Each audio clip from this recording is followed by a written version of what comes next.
Hello everyone! Ako nga pala ay magluluto ng sinigang na hipon.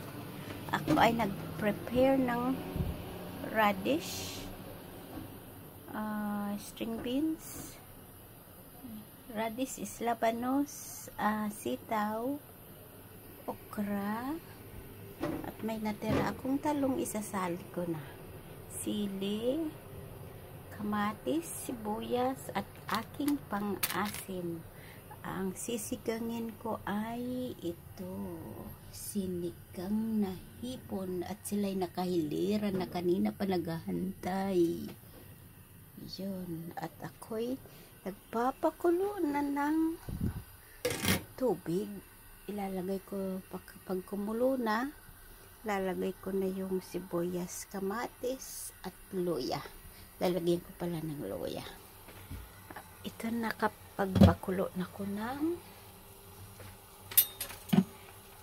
tubig na may kamatis, sibuyas, at luya, at yung asin.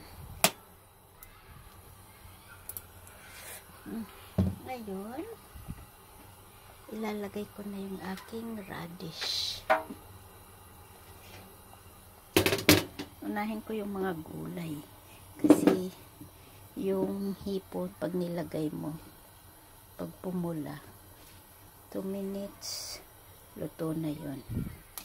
Lalagay ko na muna yung radish para maluto.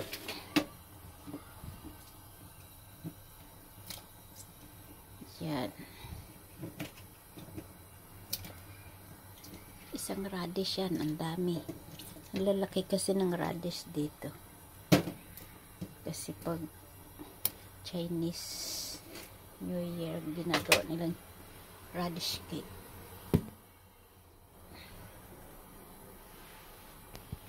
Ilagay ko na rin yung sitaw. Pakuluin ko muna yung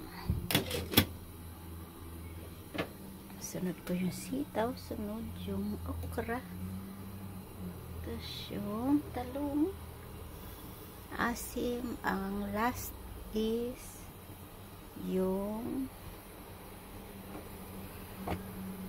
hipon. Okay, pakuluin muna natin ng 1 minute. After 1 minute, kulo na yung ating radish. Kulo na yung radish ko. Ngayon, lalagay ko na yung sitaw ko.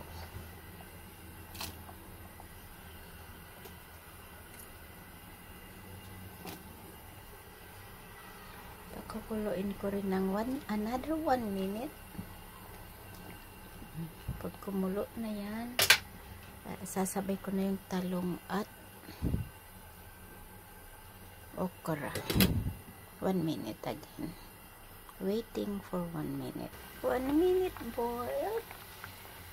And then I add the okra.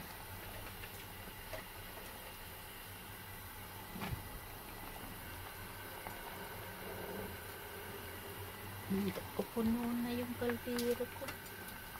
Tapos may hipon. Okay.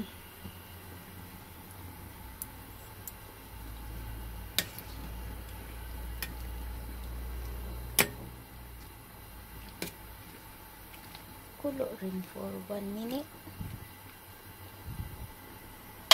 para lumubog yung aking okra at talong. Takpan ko muna. Luto na yung mga gulay ko at tinimplahan ko na rin ng asim at asin. Ngayon, last part is lalagay ko na yung hipon kasi kumukulo na siya. Pag namulan na siya, yan, pag namulan na siya, konting kulo, patayin yun na. Kasi pag na-overcook yung hipon or yung crab, alimasag, whatever, pag na-overcook siya, nag-shrink yung laman niya. Diba yung sa crab natutunaw, yung mga lumiliit yung ano. Ito naman, lumiliit din yung laman. Kaya kailangan hindi siya overcook. Yun. Ang maganda doon. Ayan. Konting kulo pa. Kasi pag hilaw naman, alam mo pag hilaw, hindi siya, mahirap tanggalin yung balat sa laman.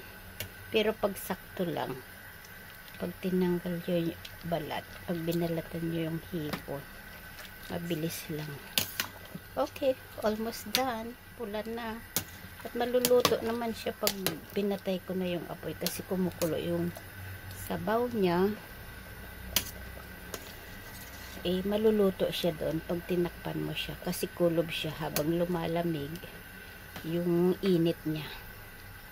Nandun sa naluluto yung mga gulay at tingnan mo yung gulay ko. Hindi ko pa natatakpan, luto na siya. Ganon ang technique sa mga gulay at mga hindi siya yung overcook, hindi naman yung super half cook. Tama lang, sakto lang. Pag sakto, maganda ang presentation at masarap tikman. Okay, done. I turn off the fire. Oh, okay. Yun lang, babush. Thank you. At ako'y mayroon pang secret pouch. Ito. Peprito pa ako ng match ng sinigang na hipon, espritong tilapia. Yan, babush. Thank you for watching.